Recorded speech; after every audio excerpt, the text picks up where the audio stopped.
Good morning, everyone. The topic which I have selected for the presentation today is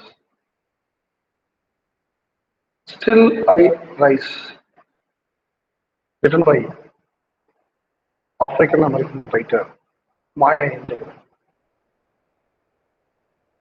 It is really an interesting time. By reading that poem, any person can realize the pain of the whole community, particularly the black community, the tough situation they have come across. At the same time, we also can understand how far they fought, how powerfully they fought for their rights. So, there are so many block writers have written many poems, but particularly to deal with Still I Rise written by Maya Angelou, it's really is an interesting one. That is the reason I have selected this poem for my presentation.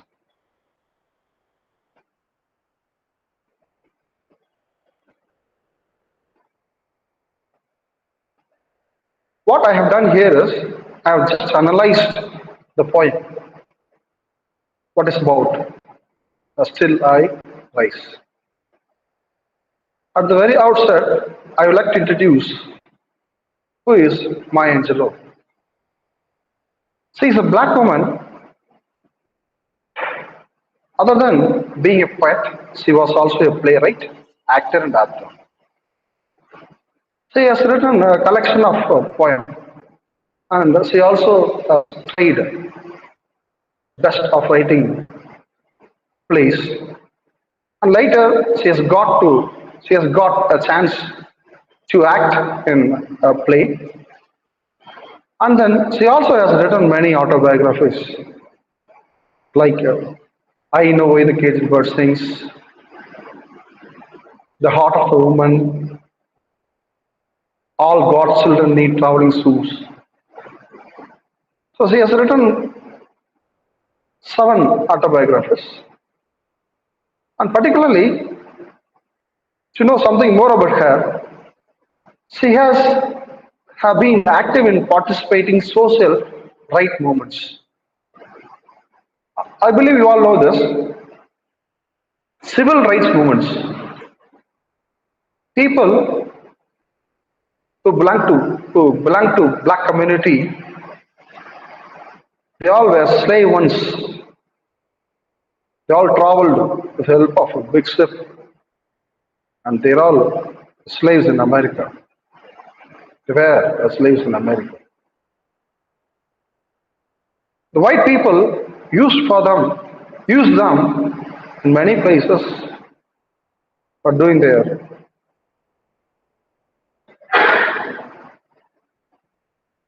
Particularly to be particular with, this is a very famous movement, civil rights movement. The black people, they all united together and they started to fight for their rights. They demanded for voting rights. You all know the list of names like Martin Luther King, Malcolm X. In that list, we all can add this name also, Maya Angelou. She was very active, particularly in southern side. She was a coordinator for civil rights movement. And her, to know something more about Maya Angelou, it is important to know who is grandmother, Maya Angelou's grandmother. Her great grandmother, Mary Lee, was a slave and was physically and mentally harassed by her slave owner. Yes, she has written in her autobiographies. She has not bring out only her sufferings, but also her whole community. In that, particularly, her grandmother played a vital role.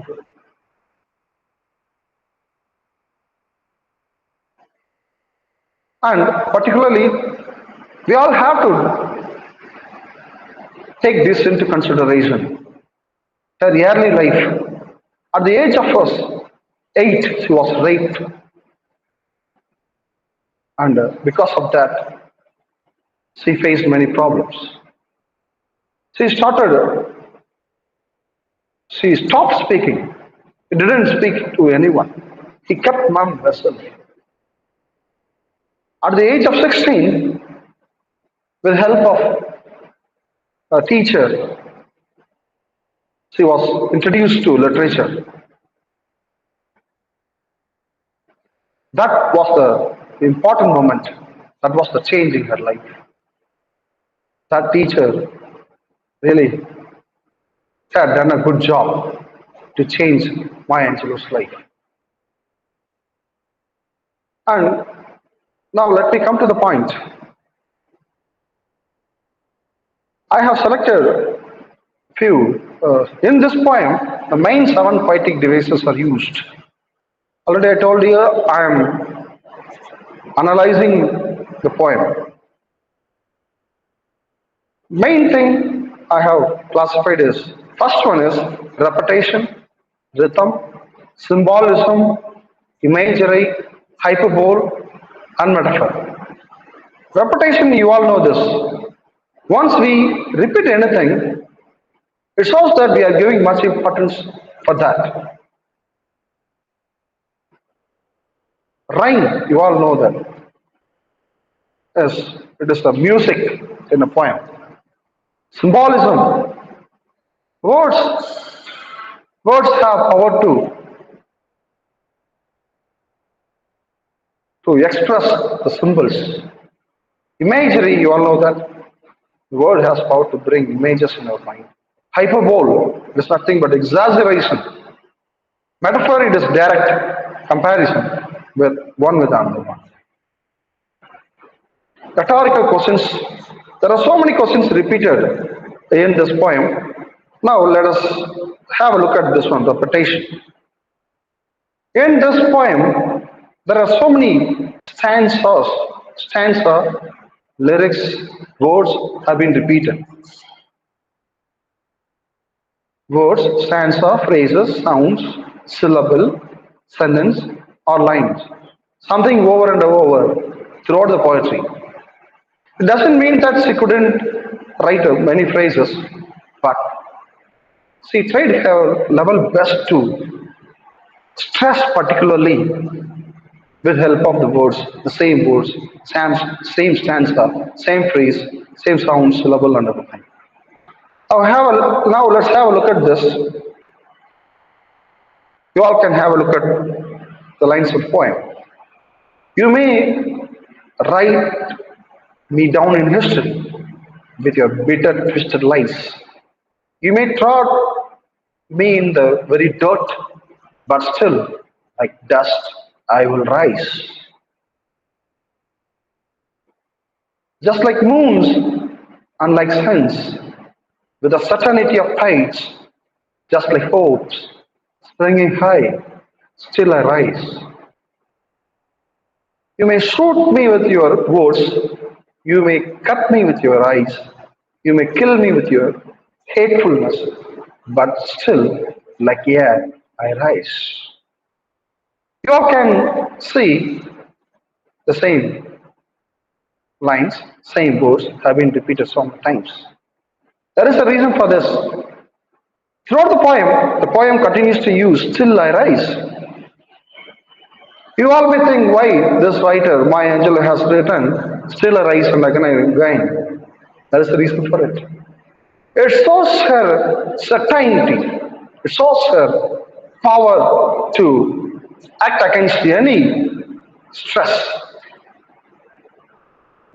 This is a repetition because it is using the same phrase over and over. This tells us that no matter what happens, I will always rise. Anyone couldn't do anything for me, but still I come out of it. I can rise and win. And it also emphasizes how much hope and confidence she has despite the hardship.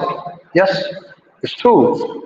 She has come across many hardships In the beginning, I have told you she was raped at the age of 8 by his own stepfather. It's a really hardship she has come across.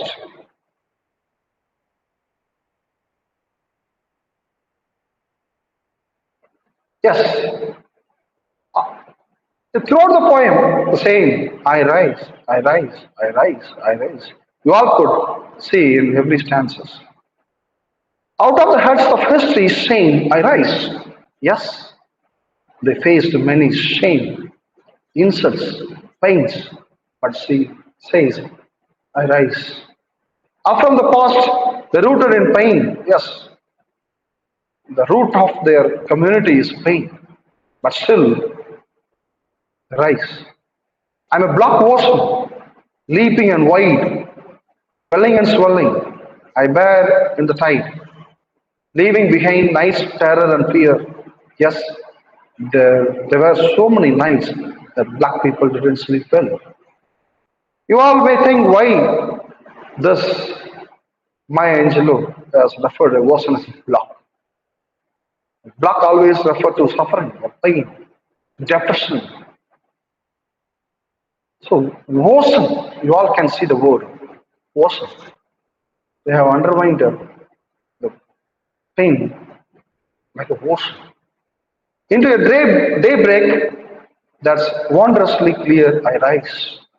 Bringing the gifts that my ancestor I gave. I am the dream and the hope of the slave. I rise. I rise. I rise. The last stanza of the poem is really a powerful one. Yes, the gift of ancestor. Yes, what? Same. But she thinks herself, she is the dream for the whole community. She has more responsibility to come out of the pain. That is very much crystal clear in the last answer. Throughout the poem, the poet repeats the word I rise. This is the repetition because it is using the same phrase over and over. The repetition is nothing but emphasizing again and again. Say, I rise, I can do it, I will do it. I stand up for my community again and again, whatever the problem I face. Next one is rhyme. Usually placed in the end of the each line. You all could find it when we read the text at the end of every stanza. You could see the same type of rhymes.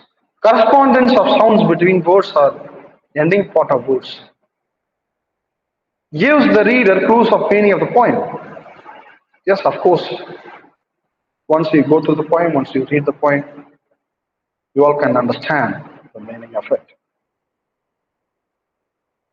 Next, rhythm. Already I told you. If we read carefully, you can easily find whether it is a rhyme or not. Lice, rice. Glue, room. Tides, rice. Ice, rice. Hot, yaw. Ice, rice. This is all the rhyme she has used in this point. You may cut me down in history with your bitter twisted lies. You may trod me in a very dirt, but still like dust, I rise. Lies, rise, it is a rhyme scheme she has used in this point. Does my sassiness upset you? Why are you beset with glue? Cause I walk like I have got oil wells pumping in my living room. Room. Just like moons and like suns, with the certainty of tides. Yes, they're all symbols. The moon, suns, and tides are symbols of certainty. She compare herself to that. She may come across any pains, but still she stands like a moon, suns, and tides to fight against the evils, against her society.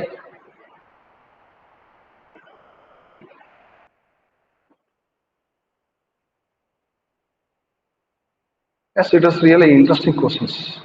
That's my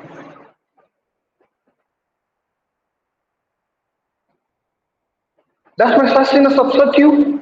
I have got oil wells pumping in my living room. Why are you beset with gloom? Cause I walk like I have got oil wells pumping in my living room. Yes, see, challenges the white community that they are to fight their oppose. They are strong enough to face any problems. Hyperbole is a really interesting one. She has used exaggeration statement or claims. You all know that. Not mean to be taken literally, using emphasize. You may shoot me with your words. Yes, sometimes words also suit. It is more than a bullet. The poem ends of shooting, cutting, killing are related to words, eyes, and hatefulness.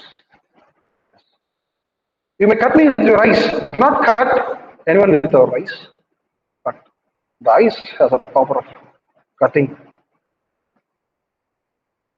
You may kill me with your hatefulness, but still, I will rise. Yes, this is all the exaggeration he has used. This is the techniques he has used in this point. Use these powerful words, describe how brutal you were treated me and how I endured, emphasizing the brutal treatment. At last, the metaphor, the word or phrase that is applied to an object or an action using is directly compares to object that seems unrelated. Yes, I am a black ocean. Already I have explained this. She compared herself to a black ocean. Not only herself. Always Maya Angelou refers to the whole community. The poem compares herself to black ocean. Leaping and wide, welling and spilling, I bear in the tide. Just like how black ocean is full of fear and terror, I spend life enduring all tough times. Yes, black here refers to the pain, depression, hurdles, whatnot. Once we study the autobiographies of Maya Angelou, we all can understand the clear picture of black community.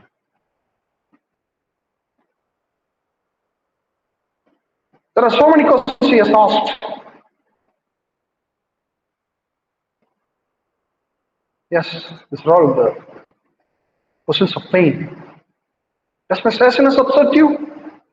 What are you beset with gloom? Did you want me see broken? Does my heartiness offend you? Does my sexiness upset you? List of questions asked to white community. Following five questions shows quite agony towards you. Yes, all the questions is out of pain. The wish to come out of dark. We want equality. The wish to live equally. You all can see the emotion when she questions this. You all can feel what she had felt. Powerful questions. Shows pain of whole community. Plus, let me conclude with this. Hope is the only medicine. Although the author is living in the tough age for black women, she is able to endure them by her great confidence and hope. Yes, everyone has a problem. Everyone come across the problem in many ways. This poem act a very great source for us to be confident. From her poem, we can learn that no matter what situation you are in, there is always hope. Without hope, no one can live. Hope is the only weapon to act against or fight against the evil in the society. By this, I conclude this my presentation. I really thank everyone for listening to this small presentation. Thank you so much. See you in the next video.